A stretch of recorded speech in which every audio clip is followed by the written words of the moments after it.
Hey, what's up? This is Chosen. Unfortunately, did not want to have to make this video, but I do have to keep you all in the loop and go through this article together. But it looks like, unfortunately, Diablo Immortal has been delayed. So we are going to talk about that and go over the news surrounding the unfortunate delaying of the next big mobile game, in my opinion, which is Diablo Immortal. So let's get into it.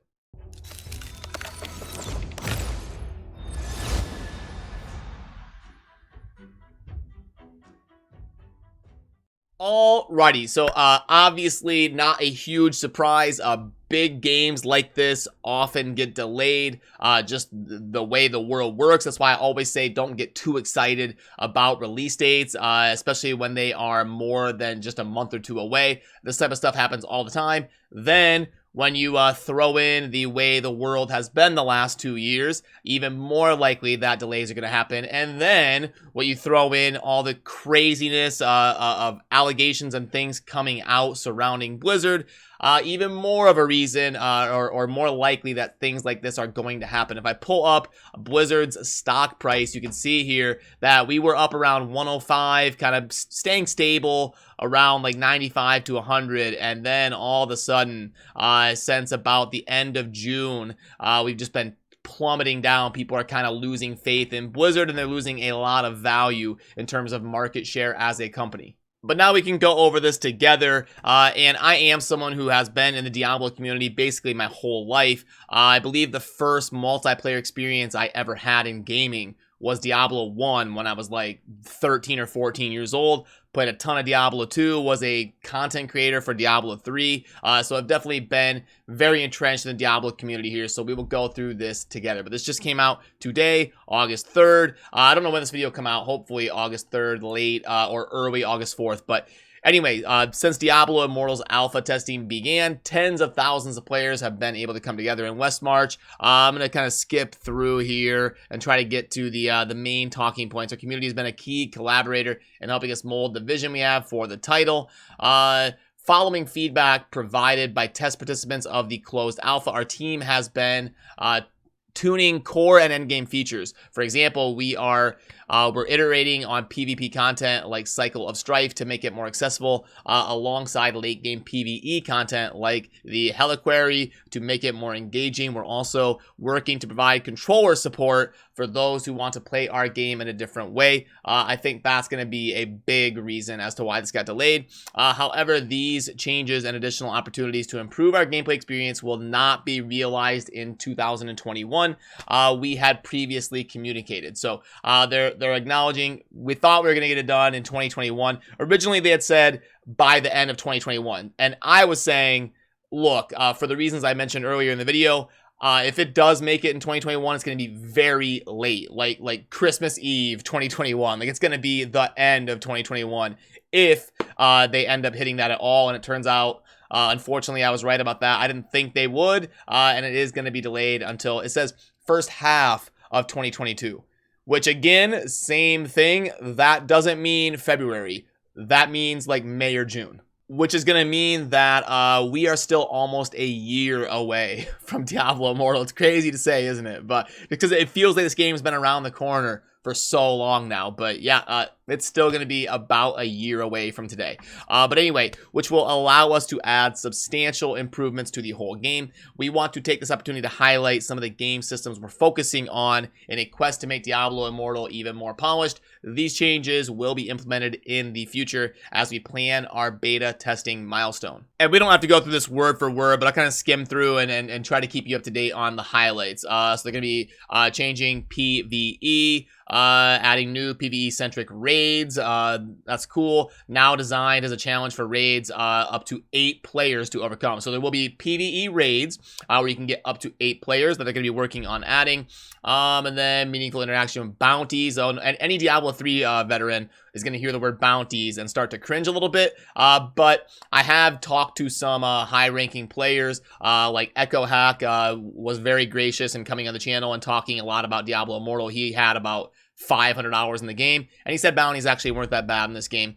Many players shared concerns, didn't find reward in pushing to higher challenge rifts, so they're going to be addressing challenge rifts, they're going to be addressing PvP, evaluating matchmaking, earn rankings, class balance. Yeah, PvP is a never-ending battle. They're going to be balancing PvP until the end of time. Cycle of Strife, endgame, faction-based PvP. There is faction based PvP in Diablo Immortal with the Immortals and the different kind of factions that can be battling with each other. We dived into that pretty deep with Echo Hack when we did our hour-long video where we're discussing some of this stuff. I'll try to remember to link to some of those down below if you want to check out the long-form discussions with someone who has 500 hours in Diablo Immortal. But I think this is one of the main reasons that the game got delayed. And that is going to be this right here, controller support. So Diablo Immortal, I was a big critic. I was very critical of the fact that it does not have a PC client. I personally, I could be wrong, but I think the future of gaming is going to be mobile games with a PC client ported alongside of it. You see this in things like Genshin Impact, Raid Shadow Legends, where it is very accessible to be played on mobile devices on a cell phone, but it also has a high quality PC client for you to play it on a computer for your mobile game. I think personally that's the future of mobile gaming. I was very disappointed when I saw that Diablo Immortal was not going to have a PC client, because I know with Activision Blizzard's budget, there's got to be a way they can make that happen. And I think it would be a massive quality of life improvement for people. You can lay in bed, sit on the couch, whatever, and play Diablo Immortal on your mobile device. That's perfectly fine. But if you also want to, if you're a PC gamer and you want to experience the game on your PC, you can go ahead and fire it up on the PC. Like, why not? Why not give players the option in that scenario to be able to experience the game how they like? I think that would have been great. But if they're not going to have a PC client, there's a very, I'm not huge on controllers, but I know that is very, very big in the gaming community. Lots of players want to be able to, instead of like sitting there holding a phone and farming XP, players want to be able to like, have the game on their iPad or whatever and play with the controller, or have it up on the computer through an emulator and play with the controller. I know controller support is a big deal for a lot of people, and I definitely hope it has it. I would love to try out the game because I do know in a game like Diablo Immortal, where it's about farming XP and doing raids and stuff, it can get, it's not a whole lot of autoplay. Like a game like Raid Shadow Legends, it's not a big deal because you're not sitting here like manually playing a ton. But in a game like Diablo Immortal, where you are actively playing most of the time, I do think controller support is going to be a pretty big deal. And their reasoning here is basically your enthusiasm for wanting to play Diablo Immortal with a controller is coming, but we're still working through the challenges of adapting the touchscreen controls to a controller seamlessly. Making our game more accessible is top of mind, and we'll share more progress on this front as we approach the beta in the future. And I think that's the main reason that this is getting delayed. Unfortunately, it is what it is, because I think Blizzard learned with Diablo 3. You've got to get the launch right, because Diablo 3's launch was trash. It was horrible. The Diablo 3 vanilla was a bad game. It was just objectively a bad game, and I say that as a Diablo fan. It was just bad, and on top of that, it had a ton of bugs, and people couldn't even log in. So launch night was a disaster. It was nothing but errors and crashes, and the real money auction house really turned players off. You were better off to spend 99 cents than to play for 8 hours.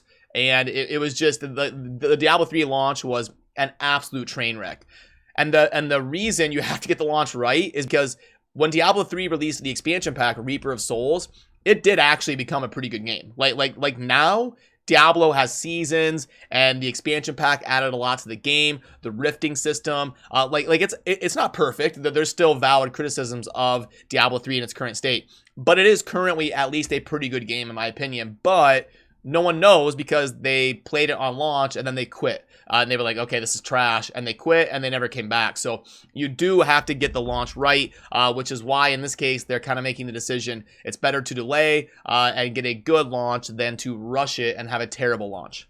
But before we wrap up, I do want to touch on character progression because I know that's a big deal in RPG games like this, so I want to keep you in the loop here. It says, in general, on the gear front, we're evaluating more ways to make top tier and legendary gear exciting and sought after, especially for players who've surpassed max level on their characters after hitting level cap. Paragon levels increase your character's power in Diablo Immortal. We want this endgame progression to be worthwhile, offering unique bonuses in the form of stat boosts and special perks. However, having a higher Paragon should also reap better rewards. We are implementing a system that enables players with higher Paragon levels or players taking on higher difficulties to receive more powerful items. Furthermore, Closed Alpha introduced a system to discourage playing the game for a potentially unhealthy number of hours a week, a weekly XP cap. Yeah, I don't know what to think about that. I'm neutral on that. Like, I get it. I understand the reasoning. But yeah, you're gonna have people on both sides of that argument. There's probably good points to make on both sides. We learned a lot from this system and are making some improvements to make the system less harsh for those who reach the cap and are more generous to those trying to catch up. Firstly, we are introducing bonus XP gain for players who play less often. Okay. Secondly, we are replacing the weekly XP gap with a global cap that increases over time. This allows players with more flexibility with their playtime while also allowing latecomers to a server to have a viable path to catch up. And that stuff's cool. Like, I'm pro that stuff for sure. Becoming more powerful by both skills and gear is a hallmark of the Diablo legacy, and we want those mechanics in Diablo Immortal to be no exception. So, yeah, there's going to be a lot of interesting conversations that need to be had in the future of gaming. Because, yeah, you do get people playing completely unhealthy amounts of times. I've done it for sure. There was weeks where I played like 60 hours of Diablo 3, like farming XP and farming items and going crazy.